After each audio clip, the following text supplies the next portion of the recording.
A very pleasant morning to all my dear and lovely students. Once again, welcome back in our physical education online classes. This is your Ainabdar sir. My dear students, today we will start our chapter number 2.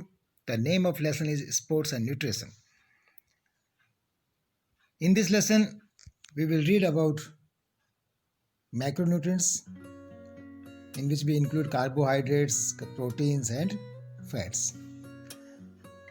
Sports and nutrition, जैसे कि हम नाम chapter में देख रहे हैं कि हमारी जो फिजिकल एक्टिविटीज़ होती है, जो हम खेल स्पोर्ट्स वाले करते हैं, तो उसमें उसी के मुताबिक हमें एक डाइट चार्ट के मुताबिक हमें डाइट को लेना होता है. अब किस डाइट में क्या कौन से न्यूट्रिएंट्स होते हैं और वो किस खेल के लिए हमारे के लिए ज़रूरी होता है, इस चीज़ की जानकारी का होना हमारे लिए बहुत ही ज़रूरी है. इसलिए इस चैप्टर को इंक्लूड किया गया है. हम आज इस चैप्टर में इन सब चीज़ों के बारे में डिटेल से जानेंगे कि कौन से स्पोर्ट्स में कैसी मेहनत लगती थी, तो उसके लिए किस प्रकार की डाइट की हमें आवश्यकता होती है. सो हम पढ़ते हैं, आगे की बढ़ते हैं. सबसे पहले हम बात करते हैं बैलेंस डाइट की. क्या है बेटा? बैलेंस डाइट यानी संतुलित आहार. A balanced diet is that which contains the proper amount of each nutrient. संतुलित आहार वो होता है जिसमें प्रत्येक पोषक तत्व की उचित मात्रा होती है ना. A balanced diet consists of all essential food constituents, that is protein, carbohydrates, fat, vitamins and minerals in correct proportions. संतुलित आहार में सभी आवश्यक खाद्य सामग्री यानी जैसे प्रोटीन हो गया, कार्बोहाइड्रेट हो गया, आपका फैट हो गया, विटामिन हो गया, मिनरल हो गए, ये सही अनुपात में होते हैं और सही अनुपात में होना इन सब चीज़ों का ही हमारी बैलेंस डाइट कहलाती है. ये हमारी बैलेंस डाइट की डेफिनेशन थी. अब हम बात करते हैं न्यूट्रिशन के बारे में. न्यूट्रिशन क्या होता है? न्यूट्रिशन जो है वो nutrition is the science that deals with food and it's uses by the body. जो हमारी बॉडी जो फूड को यूज़ करती है, ठीक है, उसको यूज़ करने का जो पोषण का विज्ञान है, ये पोषण वह विज्ञान है जो भोजन और शरीर द्वारा इसके उपयोग से संबंधित है. यानी हम जो भोजन करते हैं उसकी जो पढ़ाई है, उस पढ़ाई को ही हम न्यूट्रिशन कह सकते हैं, उसके जो साइंस को हम न्यूट्रिशन कह सकते हैं. The chemicals in food which our body needs. अब हम बात कर रहे हैं न्यूट्रिएंट के बारे में. ये तो न्यूट्रिशन था जो उसकी एक विज्ञान है, पोषण जो भोजन और शरीर के संबंधित. अब हम बात कर रहे हैं the chemicals in food which our body needs and are essential for the growth and replacement of tissues are called nutrients.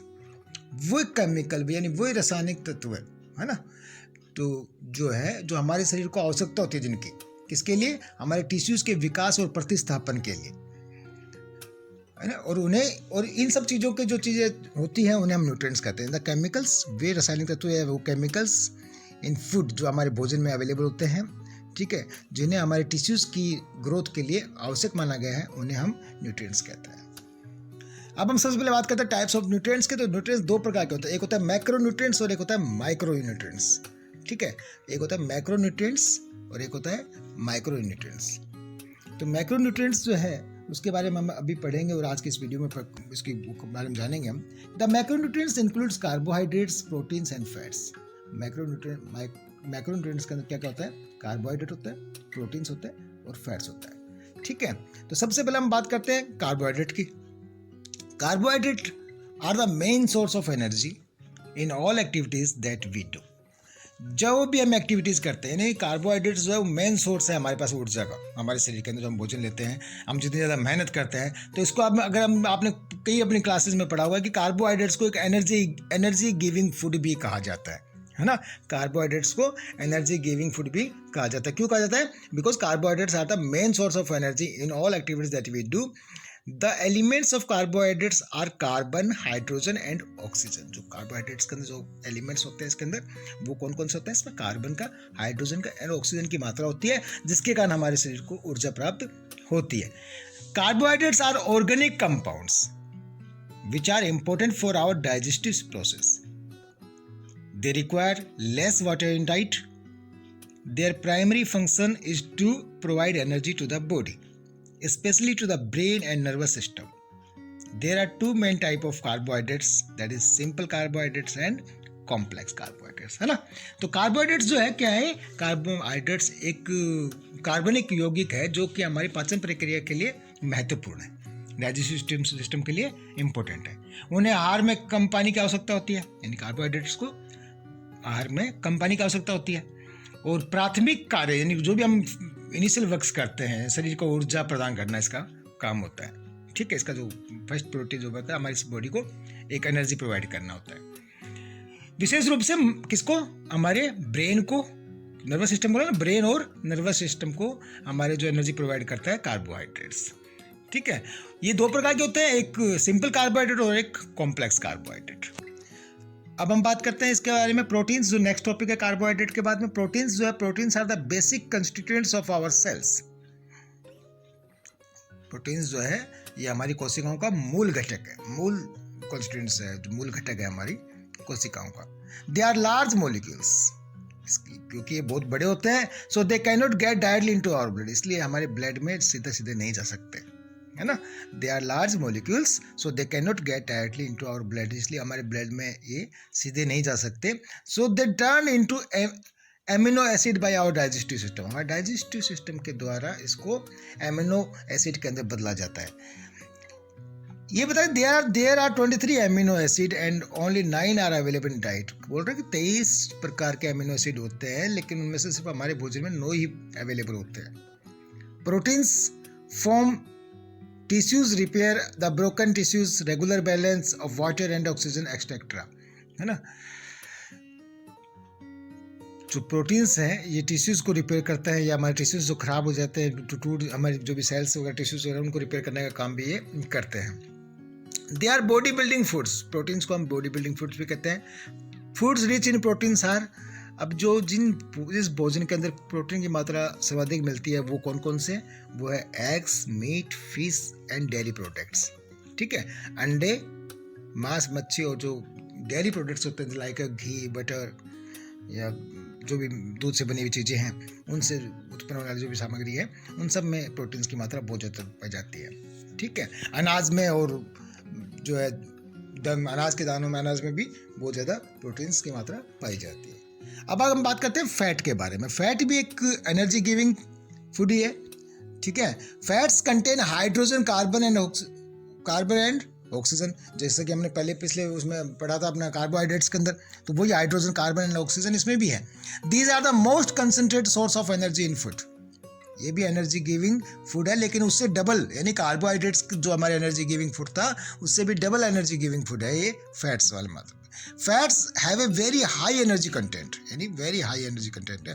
Foods rich in fats are butter, oil, sausage, cheese, fish, chocolate, olives and nuts.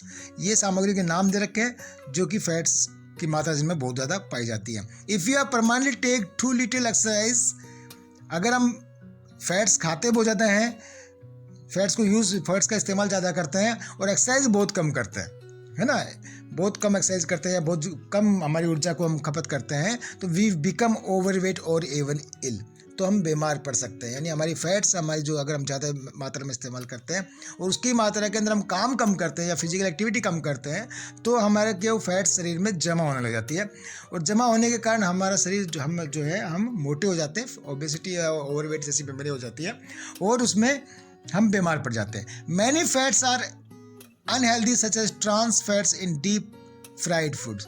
कई बोल रहे fats के अंदर जो है हम जैसे बहुत ज़्यादा तली हुई चीज़ें खाते हैं तो वो उसमें कई अनहेल्दी चीज़ें होती है, जैसे उसमें से ट्रांस फैट्स होती है। फैट्स के अंदर भी एक होती है जिसमें जो अनहेल्दी होते हैं, जैसे ज़्यादा तली हुए जो हम खाना खाते हैं, भोजन इस्तेमाल करते हैं, वो हमारे लिए बॉडी के लिए अनहेल्दी होता है, स्वास्थ्य के लिए हानिकारक होता है।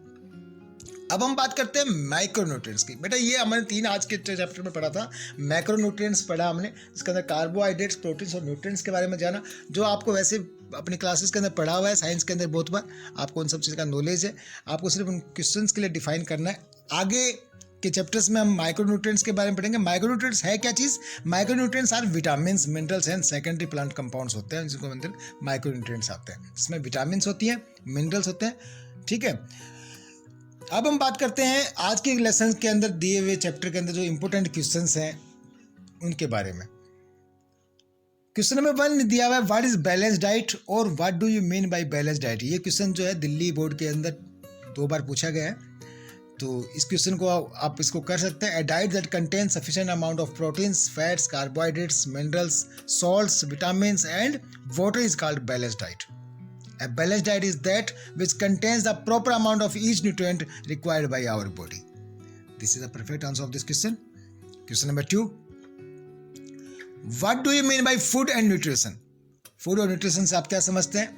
Food is a mixture of various substances which are essential for life, whereas nutrition is a dynamic process in which the body is made healthy by the consumption of food. Food जो है वो कई पदार्थों का mail है, mix up है. Food is mixture of various substances जो कि हमारे शरीर के लिए आवश्यक होता है. तो ये क्वेश्चन नंबर 2 का आंसर है. ये क्वेश्चन नंबर 2 और इसका आंसर. क्वेश्चन नंबर 3, हमने जो चैप्टर पढ़ा उन्हीं में से सारे क्वेश्चंस हैं, उन्हीं में से आंसर आप कर सकते हो. सिर्फ क्वेश्चंस लिख कर दे रहा हूँ आप खाली. What are carbohydrates? कार्बोहाइड्रेट्स क्या है? तो इसका आंसर आपको मैंने बता ही दिया, जैसे डिफाइन किया तो वो इसमें है कि carbohydrates are compounds of carbon, hydrogen and oxygen. Sources क्या है? फ्रूट, मिल्क, वेजिटेबल, पल्सेस, बाजरा, राइस, केक्स एक्सेट्रा. फंक्शन क्या है इसका? The main function of carbohydrates is to provide energy for the body, brain and nervous system. इसका function जो है वो हमारी बॉडी को यानी स्पेशली ब्रेन और नर्वस सिस्टम को एनर्जी प्रोवाइड करना होता है. कार्बोहाइड्रेट्स का जो फंक्शन है वो.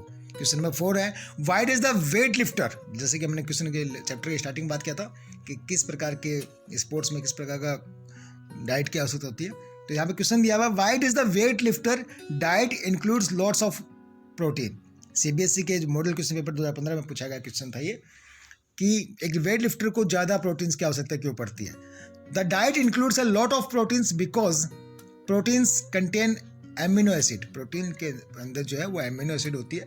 This is used in building muscles and increase strength, जो कि हमारे मसल्स को बनाने में और स्ट्रेंथ को इंक्रीज करने में काम में आती है. Which are necessary for weight lifting, जो कि एक वेट लिफ्टर के लिए या वेट लिफ्टिंग करने वाले स्पोर्ट्स के अंदर इसकी बहुत अत्यधिक आवश्यकता होती है. इसलिए इनको बहुत ज़्यादा मात्रा में प्रोटीन का इस्तेमाल करना चाहिए या ये करते हैं. Question number 5, what are fats? Fats के बारे में जैसे कि हमने पढ़ा कि ये भी हमारा एक एनर्जी गिविंग फूड है. Fats are the energy booster which provide us with twice as much energy as carbohydrates. जैसे कि मैंने आपको अपने चैप्टर में बताया था कि यह कार्बोहाइड्रेट्स की मात्रा से भी दुगना या ज़्यादा फैट्स एनर्जी गिविंग फूड है. तो फैट्स इसमें लिखा है कि fats are the energy boosters which provide us with twice as much energy as carbohydrates.